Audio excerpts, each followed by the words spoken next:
How do you expect me to marry a blind man? Stella said in disgust. But his family is rich and we need this money, Mr. Jack responded, his voice full of frustration. Dad, let Janet marry him in my place, Stella suggested, crossing her arms and turning her head away with a look of superiority. Janet, where is that stupid girl? Mr. Jack barked, his tone sharp and irritated. I am coming, Dad, Janet answered, rushing into the sitting room, her heart pounding. She stood awkwardly in the doorway, eyes flicking between her father and her stepsister. Mr. Jack immediately turned to her, his face twisted with annoyance. Janet, you're the one who's going to marry him, he said, his words more of an order than a request. This is your chance. You'll marry the Galloway boy, and everything will change for us. I've already made up my mind. Janet's stomach churned. But I don't even know him. How can I marry a man I don't know? And he's blind, Dad. She felt the weight of his expectations crush her as she spoke. Mr. Jack's expression hardened. It doesn't matter, Janet. His family is wealthy, and that's all that matters right now. If you want to keep living in this wretched house, you'll do as I say. Prepare yourself. You're marrying him, no matter what. Janet knew better than to argue. Mr. Jack's words were final. She had learned long ago that when he spoke, there was no room for negotiation. It all started a few weeks ago when a sleek black car pulled up into the compound of Mr. Jack's house. The car gleamed under the afternoon sun, its dark windows hiding the figures inside. Chief Emmanuel, a wealthy and powerful man, had arrived with his blind son to discuss a marriage proposal. The tall, imposing figure of Chief Emmanuel stepped out first, his tailored suit immaculate, followed by his son, a young man in his early 30s who moved with the guidance of his cane. Janet couldn't help but glance at him. Though his eyes were covered by dark glasses, she couldn't ignore the sadness that seemed to follow him like a shadow. Chief Emmanuel wasted no time. Mr. Jack, he began, his voice deep and authoritative, I am here today with my son, Victor. We wish to discuss the possibility of marriage between your daughter, Stella, and him. Stella stood in the background, her expression one of annoyance, clearly uninterested in the proceedings. But Chief Emmanuel was focused solely on her, and his words continued to echo in the air. My son has made a very strong connection with your daughter, Stella. We believe they will make a fine match. Mr. Jack eagerly agreed. Stella was called into the living room, her heels clicking confidently against the tiled floor. Her hair was styled to perfection, and her floral dress hugged her slim frame just enough to accentuate her poise. She wore the smug smile of someone who knew she was the prize. Victor stood to greet her. Though he couldn't see her, his posture was polite and open. He extended a hand, his dark designer suit giving him the look of quiet power. Hello, he said with a calm, velvety voice. Stella gave a small nod, then added a sweet hi, almost convincing. She let her fingers barely touch his before sitting down beside her father. Everything was going smoothly, the tea had been served, Chief Emmanuel spoke with pride about his son's accomplishments despite his condition, and Mr. Jack was already picturing a life of luxury. Until the truth dropped like a thunderclap. My son, Chief Emmanuel said, sipping his tea slowly, has not let his blindness stop him from pursuing his goals. He may not have his sight, but he sees more than most men ever will. Stella blinked. Wait. Blind? She asked, her voice sharp despite the soft tone. Victor's head tilted slightly, and his brows knit together just a bit. Mr. Jack shifted uncomfortably in his seat, the smile frozen on his face. Yes, Chief Emmanuel replied, proud but firm. Victor lost his sight 5 years ago. But he's strong, capable, and wise. He deserves a good woman by his side. Stella's smile vanished. I just remembered something, she said quickly, rising from the couch. Excuse me. Without another word, she disappeared down the hallway, leaving an awkward silence in her wake. Chief Emmanuel's face remained unreadable. Victor sat still, the faintest frown on his lips. Mr. Jack cleared his throat, laughing nervously. Young girls these days, always dramatic. I'm sure she'll come around. But he already knew she wouldn't. Later, behind closed doors, Stella exploded. There's no way I'm marrying a blind man, Dad. I don't care how rich he is. But we need this marriage, Stella. Mr. Jack snapped, pacing. Do you know what this could mean for us? We'd finally be free of all this poverty. Then let Janet do it. Stella shot back, arms crossed. She's already used to suffering. Mr. Jack paused. Then a slow, wicked smile spread across his face. That's not a bad idea. And just like that, a new plan was born. One that would place Janet in the middle of a dangerous lie, one that could change everything. Janet's only crime was not being born to the same father as Stella. She had lived in Mr. Jack's house since she was a child, the daughter of his late wife, and ever since her mother died, her life had turned into one long stretch of silent suffering. The day after the proposal visit, she was up before the sun, as usual. Her hands were rough from constant scrubbing, her back aching from fetching water, splitting firewood, and doing every chore Stella wouldn't dare touch. Stella lounged in bed, scrolling through her phone, while Janet prepared breakfast, swept the compound, and made sure Mr. Jack's clothes were ironed. Afterward, she would follow him to the farm, where she carried the heavy baskets, bent over for hours in the sun, all without a word of thanks. And yet, she never complained. She had long accepted her place in the house, unwanted, unnoticed, and unloved. But today felt different. She sensed it in the way Stella stared at her from across the dining table. She saw it in the glint of cold calculation in Mr. Jack's eyes. And when he called her into the living room that evening, something inside her stomach twisted. "Janet," he said, gesturing for her to sit. She didn't. She stood near the doorway, arms folded tightly in front of her. "There's been a little change of plans," Mr. Jack continued, pacing slowly. "You'll be marrying Victor." Janet froze. "What?" Mr. Jack didn't flinch. "Victor. Chief Emmanuel's son. Stella is not interested, so you'll take her place." "But, you already introduced Stella as his fiancée," she whispered, her voice shaking. "No one needs to know," Stella cut in with a smirk. "He's blind, remember? He can't even tell who's who." Janet's eyes widened. "You want me to deceive him?" Mr. Jack stepped forward, his voice like a blade. "Listen to me. You'll do this for the family. For everything we've done for you. You owe us that much." "I owe you?" Janet asked, her voice now trembling with hurt more than fear. Mr. Jack's hand twitched, as if tempted to strike her. "Enough. You'll do as I say. Or you can leave this house and fend for yourself." Janet's heart pounded in her chest. She felt trapped, cornered between the loyalty she never truly received, and the fear of surviving alone in a world she wasn't prepared for. "I need time to think," she whispered, barely holding back tears. "You don't have time," Mr. Jack said. "You're marrying Victor and that's finally."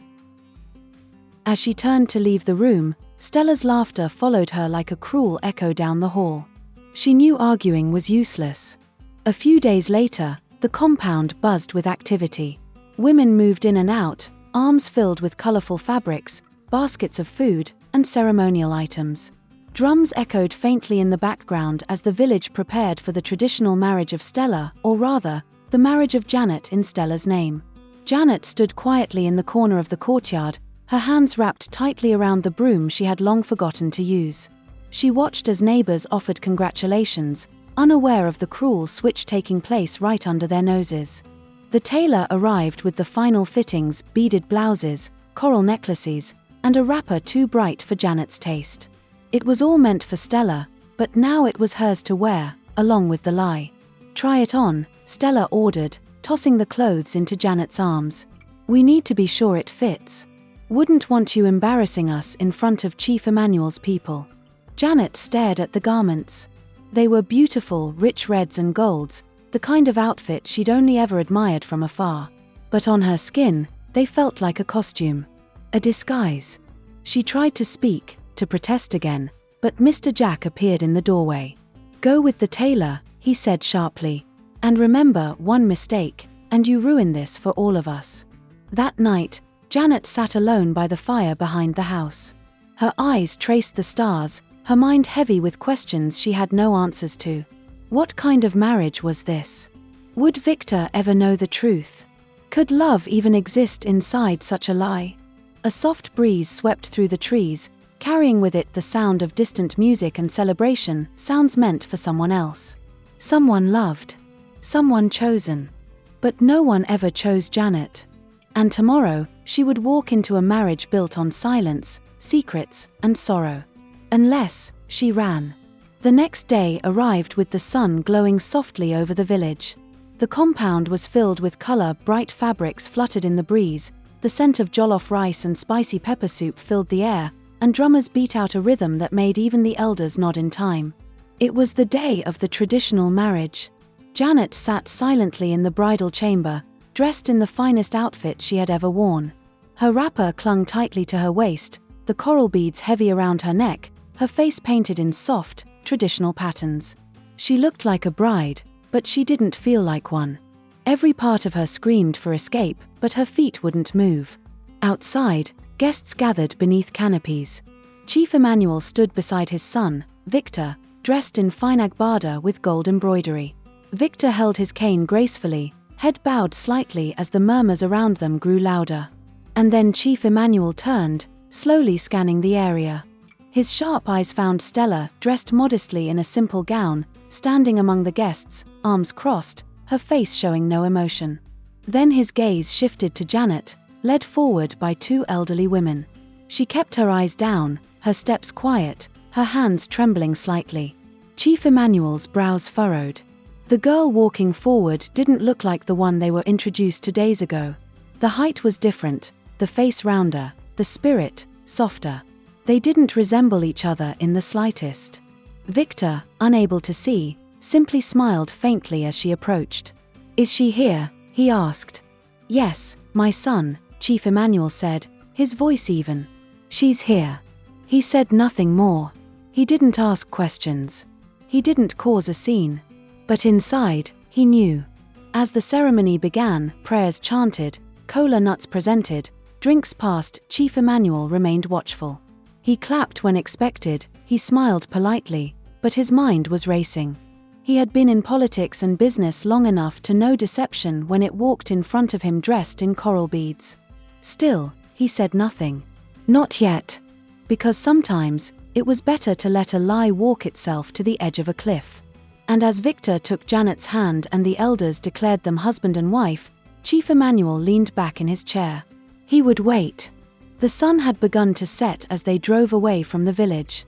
The newlyweds sat quietly in the backseat of the black SUV, its leather interior cool and silent, like a sanctuary from the noise they just left behind. Victor sat with calm dignity, his hand resting gently on his cane.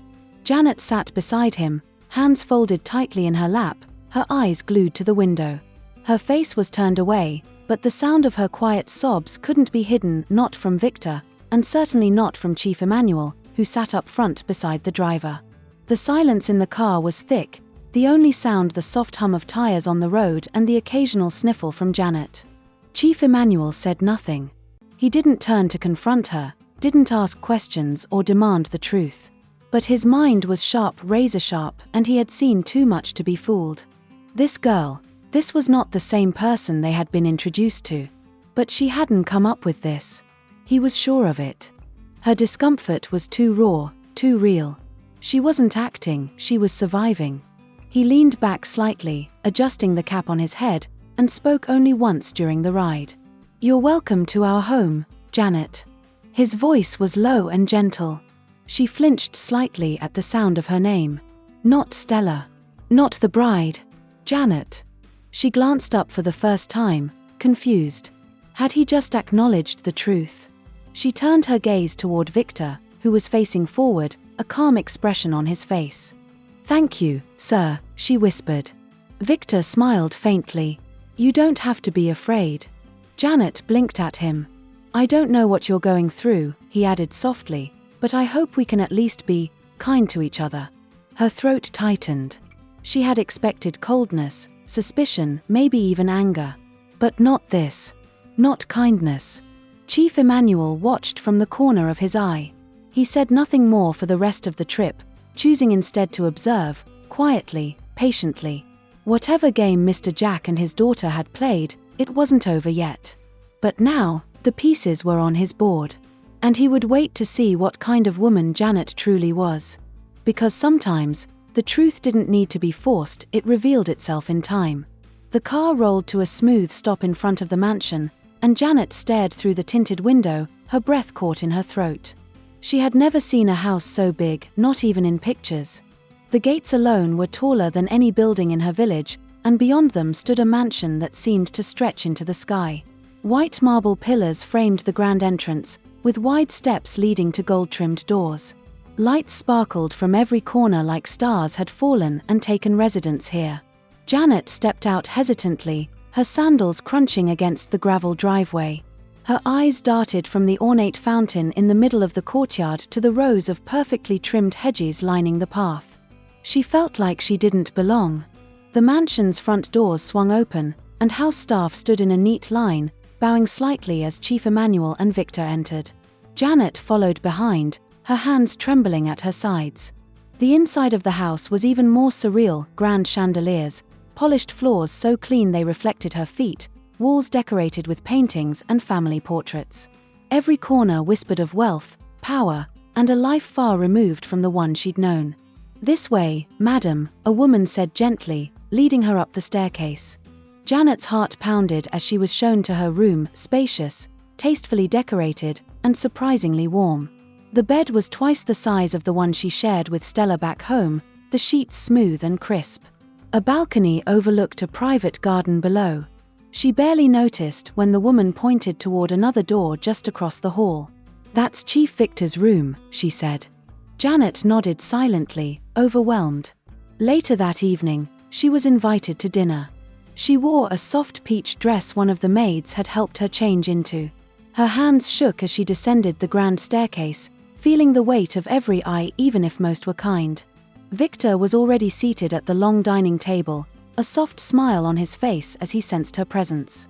"You're here," he said. She nodded. "Yes. I didn't want to be late." Chief Emmanuel sat at the head of the table, looking relaxed. He poured her a glass of juice himself, the gesture shocking her more than anything else that day. As the food was served, meals she didn't even know the names of, Janet found herself surrounded by warmth. They spoke kindly to her, asked if she was comfortable, and didn't treat her like a servant or a burden. For the first time in her life, Janet didn't eat in the kitchen or on the floor. She didn't wait for leftovers or eat in silence. She sat at a table, beside people who smiled at her, and she felt something strange rise in her chest. Was this what it felt like, to be part of a family? She stole a glance at Victor, who seemed at peace, despite the truth he could not see. She looked at Chief Emmanuel, who remained quiet but calm, watching her with unreadable eyes. Something in her heart shifted. She didn't know what the future held, but for the first time, hope felt possible even in the middle of a lie. Days turned into weeks, and the grand mansion, once intimidating and foreign, slowly began to feel less like a cage and more like a quiet haven for Janet. The fear that once gripped her heart softened with time, not because the lie had vanished, but because something else was growing in its place. A bond. Victor was nothing like she had imagined. He didn't speak much at first, but when he did, his words were thoughtful, calm, and laced with quiet wisdom. They took slow walks through the garden in the evenings, Victor guided by memory, Janet by instinct. She described the flowers to him, the color of the sky, the way the sun set behind the trees. He listened, smiling softly, asking questions that made her feel like her voice mattered. She had never felt seen before. And yet, here was a blind man making her feel like the most visible person in the world. Janet's warmth touched more than just Victor. She treated the staff with kindness, remembering each maid's name, helping in the kitchen despite being told she didn't have to. She offered to wash dishes, shared jokes with the gatekeepers, and even sat with the gardener once, talking about yams and rainy seasons like old friends. The entire household noticed. Chief Emmanuel watched it all in silence, his sharp eyes catching every gesture, every smile, every small act of genuine care.